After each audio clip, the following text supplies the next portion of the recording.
Our story begins on Coruscant as Anakin Skywalker is flying back to the Jedi Temple from the Republic Executive Building. His mind was spinning with more thoughts than he could comprehend, and the man who often prided himself on being able to hide away his emotions and compartmentalize his thoughts in order to focus on battle was suddenly feeling everything he ever tried to ignore. Deep in his heart, Anakin knew how close he always was to the dark side. He knew that if he goes with the Jedi to arrest Palpatine, then the chances of him joining the Sith were quite high. Anakin knew deep down that the Sith were evil, and that Palpatine most likely did not truly care about saving Padme's life. But still, only Palpatine gave Anakin a real hope to save her life. He thought about Yoda's words about letting go. It made him angry. Palpatine offered a solution, but Anakin knew this solution would cost the lives of so many. He wasn't sure what he would do if he confronted Palpatine, so he made a choice in this moment that he knew he may later regret. In the Jedi Temple hangar, Mace Windu was already on the move, with Kit Fisto, Saesee Tiin, and Aegon Kolar. He couldn't wait any longer. With Grievous on the verge of being defeated, it was time to remove Chancellor Palpatine from office. As far as Windu was concerned, Palpatine was as grave of a threat to democracy as anyone else right now, and he felt it was his responsibility to ensure Palpatine's unconstitutional time in office end right now. He knew how the Senate and the citizens of the galaxy could react. The Jedi Order could be labeled as treasonous, but right now, Windu did not care. He knew the right move was to remove Palpatine from office, and his motives were only affirmed when Anakin Skywalker landed and revealed the truth to him. Chancellor Palpatine is the Sith Lord they've been looking for. While Mace Windu always considered this to be possible, hearing it actually confirmed was still a shock. This entire war was fabricated by the Sith. Mace would go through every emotion silently in his mind, and of course, he kept his stoic expression on his face as he looked to Anakin, telling him that Palpatine is now considered the greatest threat in the galaxy. And to Anakin's surprise, Mace actually asked him to come with to end this.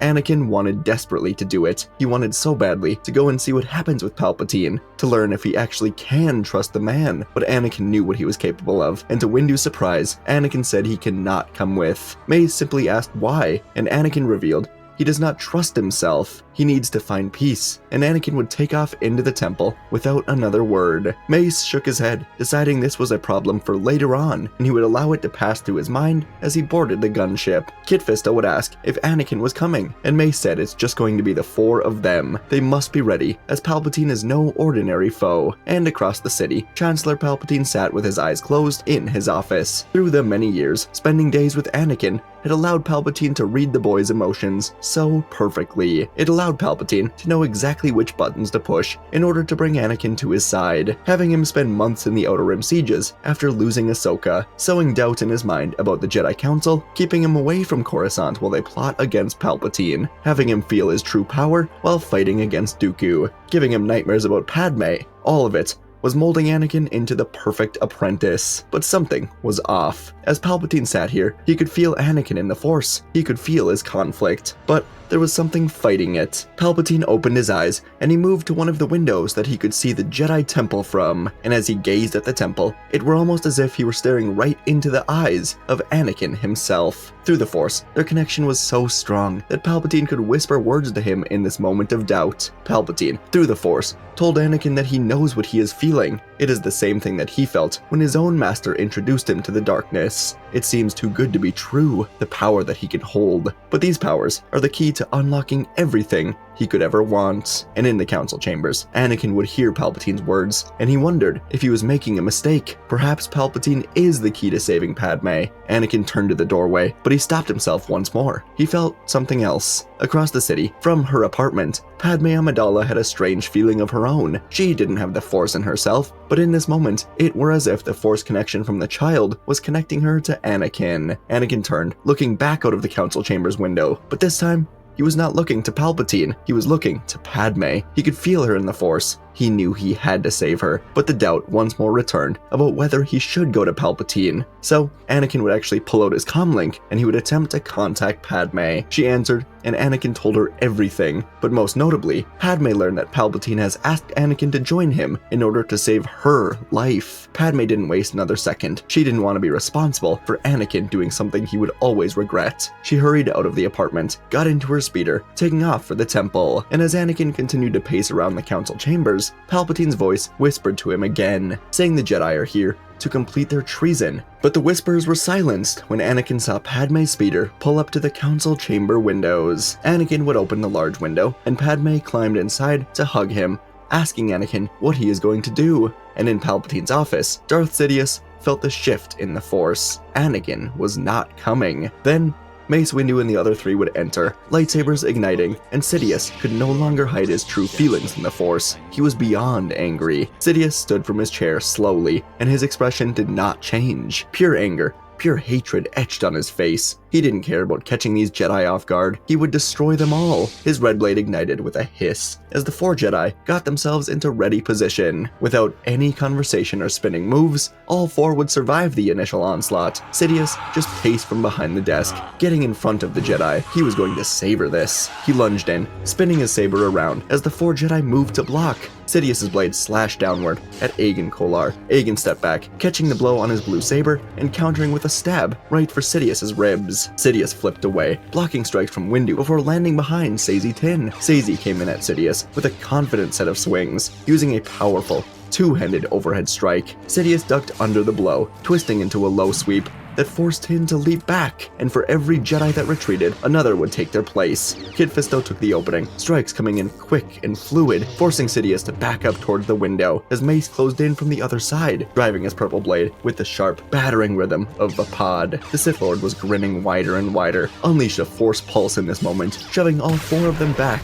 He then vaulted into the air, flipping over their heads, landing right behind them, immediately stabbing at Aegon again. Sidious knew this Jedi didn't stand a chance any longer. Aegon parried twice, but Sidious would switch to an unexpected reverse grip, driving his saber right into Aegon's chest. Saesee Tiin yelled in pain over his friend dying, and then he ran in to take down Sidious. But before Aegon could fall to the floor, Sidious grinned, using the Force to pull Saesee forward, impaling him right through the chest on the same blade. Both Jedi were stabbed together, and they collapsed in a heap as Sidious would rip his saber free. He looked over to Windu and Fisto, then he reached out his free hand, pulling the green saber of Saesee Tiin into his hand to dual wield. Fisto and Windu moved in, and the battle continued. And back across Coruscant, inside of the Jedi Council, Padme was actually telling Anakin the opposite of what he expected to hear. Anakin told her that he was staying in the council because he does not trust himself. If he is forced to choose between saving the Jedi or the Sith, he fears he may choose the one who has offered a solution to save her. But Padme would grab Anakin's hands, telling him the cold truth. His entire life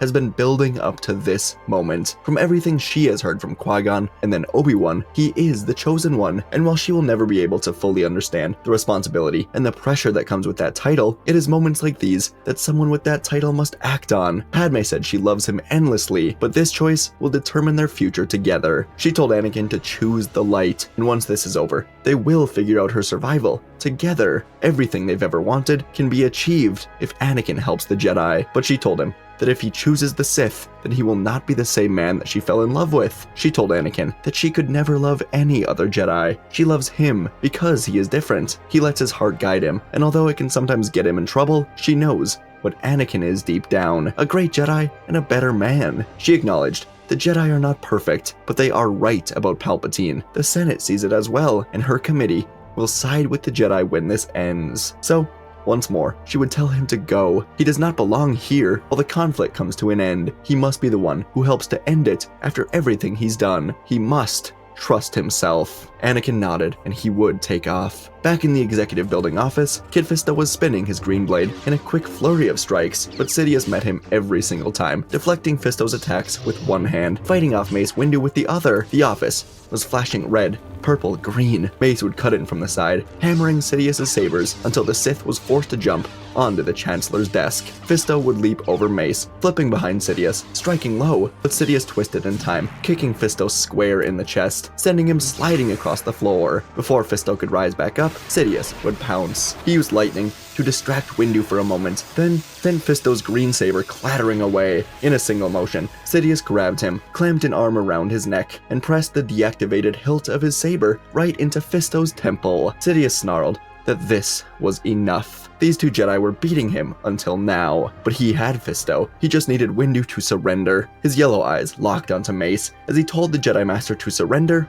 or Fisto dies. He had him in the headlock. Fisto was locking eyes with Mace, trying to tell him not to do this. Mace froze, chest heaving, purple blade still humming at his side. He knew there was no choice, and so did Kit. They had to do what was best for the galaxy, and if that meant surrendering Fisto's life, then so be it. But before Windu was forced to make a choice, he looked out of the window behind Sidious and Fisto to see a speeder approaching. And of course, it was Anakin. So Windu made the choice in this moment to instead trust Anakin instead of giving up Fisto's life. Windu would lock eyes with Sidious, telling him it's over. He has won. Mace extinguished his lightsaber, rolling it across the floor over to Sidious. The Dark Lord smiled, still holding Fisto in a headlock, and he called Mace a fool. He then prepared to kill both Jedi in one swoop. But suddenly, the window behind Sidious would shatter. Anakin Skywalker flew in, lightsaber ignited, and he swung hard at Sidious. The Dark Lord turned just in time, blocking the strike, but this allowed Kit Fisto to pull his own blade back into his hands, and in one quick motion, he sliced right through the abdomen of Darth Sidious. The Sith Lord gasped in surprise, and then he went silent in death as his body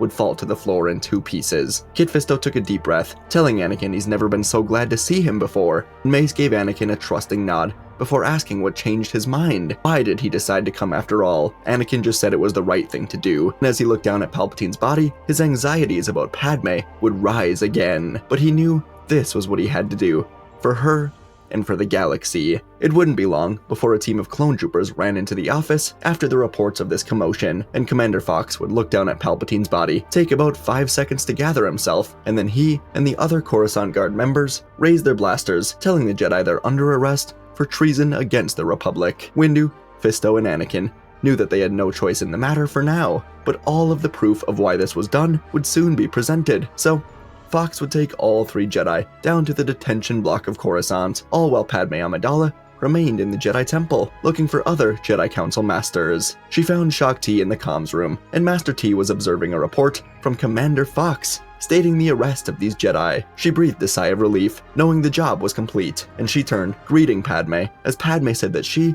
and a group of other senators are willing to do whatever is needed to prove that Palpatine was working against the Republic. The committee was called the Delegation of 2000, and it was led by Bail Organa, Mon Mothma, and Padme herself. This was a group created to oppose Palpatine and his continuous abandonment of the Constitution. They intended to use peaceful methods to try and convince Palpatine to end this war. Unfortunately, none of them had any idea how deep this conspiracy actually went. Palpatine never intended to keep this republic standing. His intent was always to turn it into an empire, and had he succeeded, these senators would have been closely watched as Jedi sympathizers. At first, these senators were wary of trusting the Jedi. They weren't sure where the Jedi stood in all of this, as it wasn't often that members of the Jedi Council spoke with the Senate. They were their own sect in all of this, leading the clones into battle. But now, Padme would bring them into the Council, as Jedi were returning from battles across the galaxy. Obi-Wan returned from Utapau with the news of General Grievous's demise. Plo Koon returned in victory from Cater Nemoidia. Ki-Adi-Mundi, Adi Gallia, and Yoda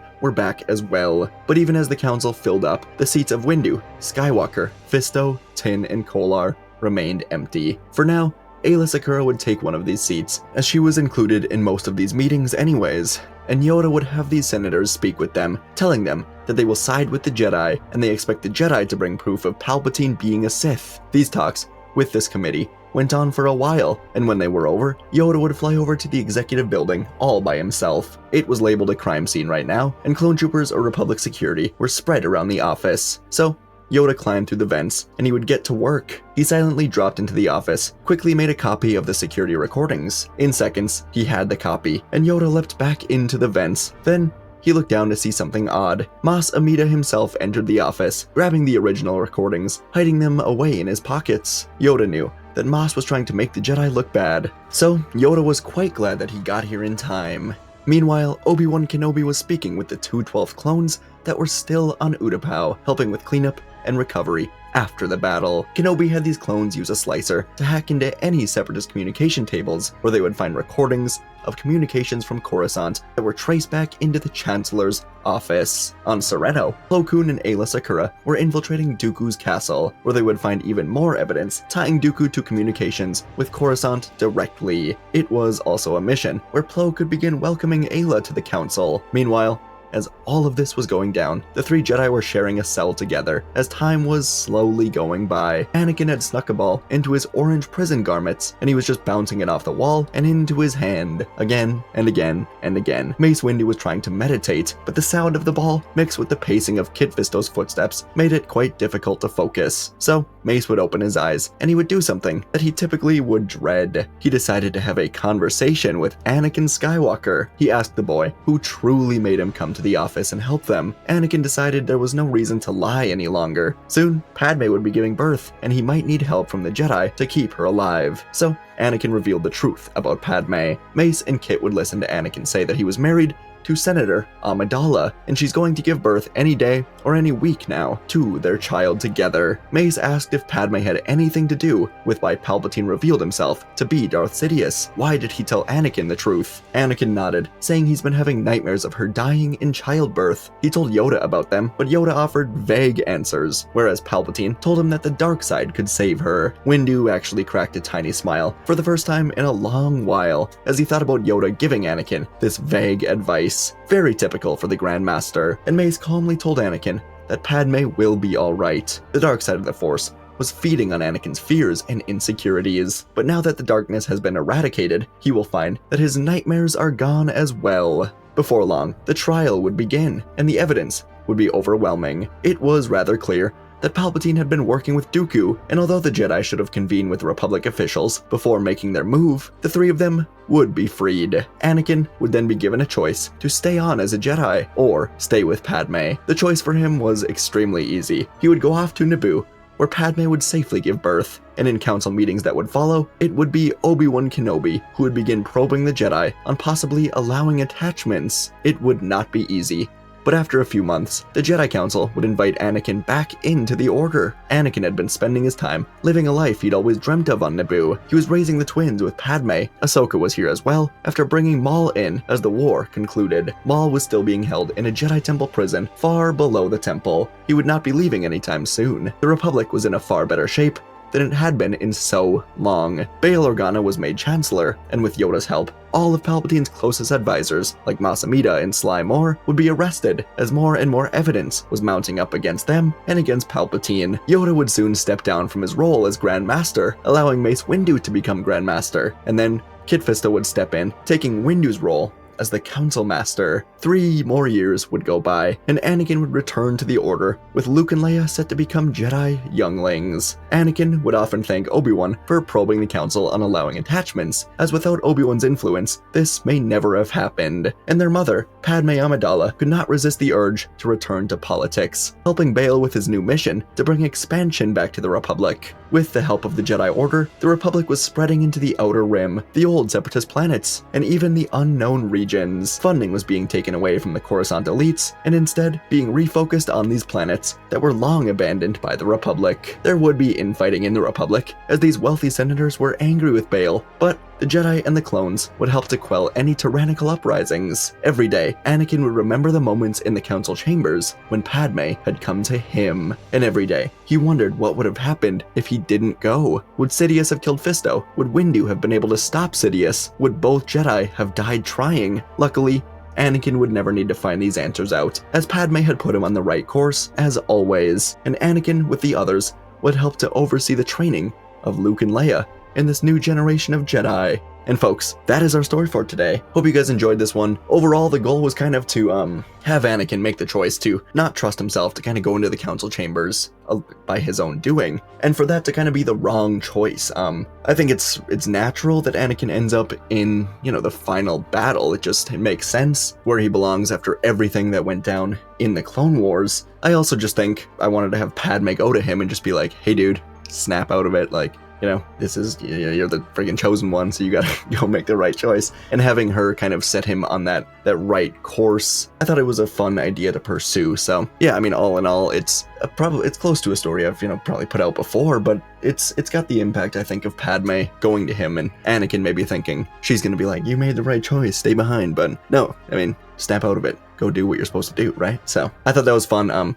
Kit Fisto, being in, like, I don't know what was gonna happen there with Fisto and Windu, with Palpatine having Fisto in kind of a headlock. Probably kills Fisto pretty easily, and then who knows between Sidious and Windu. I know in the movie Windu beats Sidious, but I think it's an even fight that can swing every way, depending on how the battle is written out, so Anakin showing up was obviously a turning point. Let me know what you guys thought. I thought it was fun to write out, and just, you know, it's halfway through the story when Palpatine dies. It's fun to kind of pursue what happens afterward with the Republic and Jedi Order, and because usually, I mean, I tend to want to wrap up these stories with just like a broad overview, but it's fun to kind of pursue the specifics of what happens afterward. So hope you guys enjoyed. As always, let me know what you thought down below in the comments, and yeah, I'll see you in the next video.